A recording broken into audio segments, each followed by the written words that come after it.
വീടിന് മുകളിൽ റൂഫ് ചെയ്യുമ്പോൾ നമ്മൾ ഏറ്റവും കൂടുതൽ വിശ്വസിച്ച് വാങ്ങുന്നത് ടാറ്റ പോലെയുള്ള ബ്രാൻഡഡ് ഷീറ്റുകളെയാണ്. എന്നാൽ പലപ്പോഴും ടാറ്റ ഷീറ്റുകൾ പോലും തുരുമ്പെടുക്കുന്നുണ്ട്. എന്തുകൊണ്ടായിരിക്കും ടാറ്റ ഷീറ്റുകൾ തുരുമ്പിക്കുന്നത്? നമ്മൾ വാങ്ങിയത് ഒറിജിനൽ ഷീറ്റ് തന്നെയാണോ? തുരുമ്പിക്കാതിരിക്കാൻ എന്തൊക്കെ കാര്യങ്ങൾ ശ്രദ്ധിക്കണം? വീഡിയോയിൽ വിശദമായി കാണാം. അപ്പോൾ ഇതാണ് നമ്മൾ ചെയ്തിട്ടുള്ള വീട്. ഒരു വീടിൻ്റെ 2 നിലയുടെ ടോപ്പ് ഭാഗം ഫുള്ളായിട്ട് നമ്മൾ ടാറ്റ ഷീറ്റ് വെച്ചിട്ട് ഫുള്ള് റൂഫ് ചെയ്തിട്ടാണ് ഉണ്ടായിരുന്നത്. ഈ വർക്ക് ചെയ്തിട്ട് ഏകദേശം ഒരു 7 വർഷത്തോളമായി. നമ്മൾ തന്നെ ചെയ്തൊരു വർക്കായിരുന്നു. 4 കോടി വർക്കായിരുന്നു അത്. മെയിനായിട്ട് 4 സൈഡിലോട്ടും കോടി അടിച്ചിട്ടുള്ള ചെയ്തിട്ടുള്ള ഒരു വർക്കാണ്. ഫുൾ ടാറ്റ ഷീറ്റും പൈപ്പ് ടാറ്റയല്ല, പൈപ്പ് പിന്നെ അന്നത്തെ കാലത്തെ മെയിൻ പൈപ്പായ ഇൻഫ്രാമാറ്റ് പൈപ്പാണ് അന്ന് യൂസ് ചെയ്തിട്ടുണ്ടായിരുന്നത്. അതിൽ ചെയ്തിട്ടുള്ള ഒരു വർക്കാണ്. അന്നത്തെ കാലത്ത് ചിലവൊന്നും കുറയ്ക്കാത്ത രീതിയിൽ ചിലവ് ലുപ്തിച്ച്, അതായത് ഇപ്പോഴത്തെ പോലെ വൻ മത്സരങ്ങളൊന്നുമുള്ള ടൈമല്ല. നല്ല രീതിയിൽ ചെയ്തിട്ടുള്ള ഒരു വർക്കാണ്. അത്യാവശ്യം പൈപ്പൊക്കെ സ്ട്രോങ്ങുള്ള പൈപ്പ് കാര്യങ്ങളെല്ലാം ചെയ്ത് പരമാവധി അടുപ്പിച്ച് ചെയ്തിട്ടുള്ള ഒരു വർക്കായിരുന്നു. പിന്നെ 4 സൈഡിൽ നമ്മൾ ബോക്സ് പോലെ ഫില്ലർ പോലെ തൂണൊക്കെ കൊടുത്ത് ചെയ്തിട്ടുള്ള ഒരു വർക്കാണ്. അപ്പം നമ്മൾ ചെയ്തപ്പോൾ ഇതിൻ്റെ മുകളിൽ ടോപ്പിൽ റൂമോ കാര്യങ്ങളോ ഒന്നും ഉണ്ടായിട്ടുണ്ടായിട്ടില്ല.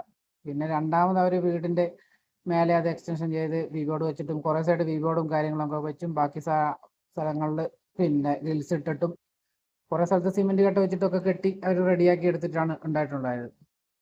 ആദ്യം ഒന്നും ചെയ്യാൻ പ്ലാൻ ഉണ്ടായില്ല. അപ്പം ആദ്യം തന്നെ റൂഫ് ചെയ്തങ്ങിട്ട് അത് കഴിഞ്ഞ് 2 വർഷം കഴിഞ്ഞപ്പോൾ ബാക്കി ഓരോ പണി ഇങ്ങനെ ചെയ്ത് കൂട്ടി എടുത്ത് ഒരു വർക്കാണിത്. അപ്പം ഇപ്പം അത്യാവശ്യം ഈ റൂമിൻ്റെ ഒരു ചെറിയ ഹാൾ പോലെയുള്ള ഒരു ഏരിയ മാത്രമാണ് ബാക്കി മൊത്തം തന്നെ റൂമായിട്ട് അവർ ആക്കി എടുത്തിട്ടുണ്ടായിരുന്നു. ടാറ്റയുടെ ഷീറ്റാണെങ്കിൽ തന്നെ 4.5-ൻ്റെ ഷീറ്റാണ്. അന്നത്തെ കാലത്ത് 4.5-ൻ്റെ ഷീറ്റാണ് കിട്ടിക്കൊണ്ടിരുന്നത്. 4.7 എന്ന് പറഞ്ഞ ഷീറ്റ് ഇപ്പോഴത്തെ കണ്ടീഷനിലാണ് ഈ 4.7-ൻ്റെ ഷീറ്റ് ഇറങ്ങാൻ തുടങ്ങിയത്. അന്ന് 4.5-ൻ്റെ ഷീറ്റാണ് ചെയ്തിട്ടുണ്ടായിരുന്നത്. അപ്പം ബാക്കി 4 സൈഡിൽ നമ്മൾ സ്ക്വയർ ഇതുപോലെ ബോക്സ് അടിച്ചിട്ട് തൂണ് കൊടുത്തു. ബാക്കി സെൻറ്ററിലൊക്കെ മൊത്തം റൗണ്ട് പൈപ്പ് തൂണ് കൊടുക്കുകയാണ് ചെയ്തിട്ടുണ്ടായിരുന്നത്. അതിൻ്റെ എഡ്ജിലൊക്കെ ആണെങ്കിൽ തന്നെ നമ്മൾ റൗണ്ട് പാത്തിയാണ് ഫുള്ള് യൂസ് ചെയ്തിട്ടുള്ളത്. അന്നത്തെ കാലത്ത് കൂടുതലും റൗണ്ട് പാത്തികളാണ്. സ്ക്വയർ പാത്തികളൊക്കെ വന്ന് തുടങ്ങി. പക്ഷെ എങ്കിലും നമ്മുടെ മലയോര പ്രദേശങ്ങളിലൊന്നും പിന്നെ സ്ക്വയർ പാത്തി അങ്ങനെ വരാൻ തുടങ്ങിയിട്ടില്ലാത്ത ഒരു കാലത്ത് ചെയ്ത ഒരു വർക്കാണ്. അന്നത്തെ മെയിൻ ഷീറ്റും ടാറ്റ തന്നെയായിരുന്നു.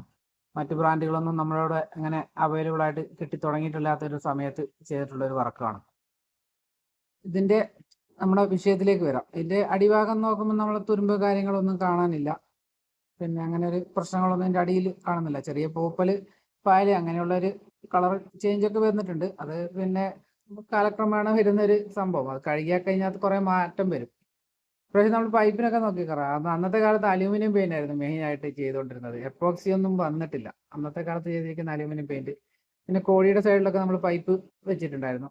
ഇപ്പോഴും പൈപ്പ് വെക്കുന്നുണ്ട്. പക്ഷെ ചിലരൊന്നും ഇതുപോലെയുള്ള ഈ കോർണറിൽ കോഴി ഷീറ്റ് പിടിക്കാൻ വേണ്ടിയിട്ട് പൈപ്പൊന്നും വെക്കാറില്ല. അപ്പം തൂങ്ങിപ്പോകാനുള്ള സാധ്യതകളൊക്കെ കൂടുതലായിരിക്കും. അപ്പോൾ നിങ്ങൾ അതിൻ്റെ അടിഭാഗമൊക്കെ കണ്ടില്ലേ, കാര്യമായ തുരുമ്പോ കാര്യങ്ങളോ ഒന്നും വന്നിട്ടില്ല. ഇനി നമ്മൾ പറഞ്ഞ കാര്യത്തിലേക്ക് വരാം. ഇതിൻ്റെ ടോപ്പ് ഭാഗം കണ്ട, ടോപ്പ് ഭാഗത്ത് ഫുള്ള് കളറ് പോയി.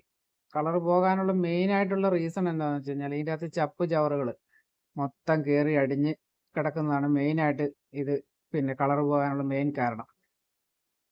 ടൗൺ ഏരിയയിലൊന്നും ചിലപ്പോൾ ഇത്രയും കണ്ട് കളറ് പോകൂല. ഈ മലയോര പ്രദേശത്താണ് ഇതുപോലെ കവുങ്ങ്, തെങ്ങ്, പ്ലാവ്, റബ്ബറൊക്കെ ഉണ്ടാകുമ്പോൾ എത്ര ദൂരെ നിന്ന് പോയും കാറ്റടിച്ചിട്ട് റബ്ബറിലേക്ക് വന്ന് വീഴും. അപ്പോൾ അതൊക്കെ ഒന്ന് ക്ലീൻ ആക്കി കൊടുക്കുവാണെങ്കിലും പരമാവധി ഫുള്ളായിട്ട് തന്നെ ക്ലീൻ ആക്കിയൊക്കെ ചെയ്യുവാണെങ്കിൽ പിന്നെ ഇതുപോലെ കളർ പോകില്ല, തുരുമ്പെടുക്കില്ല.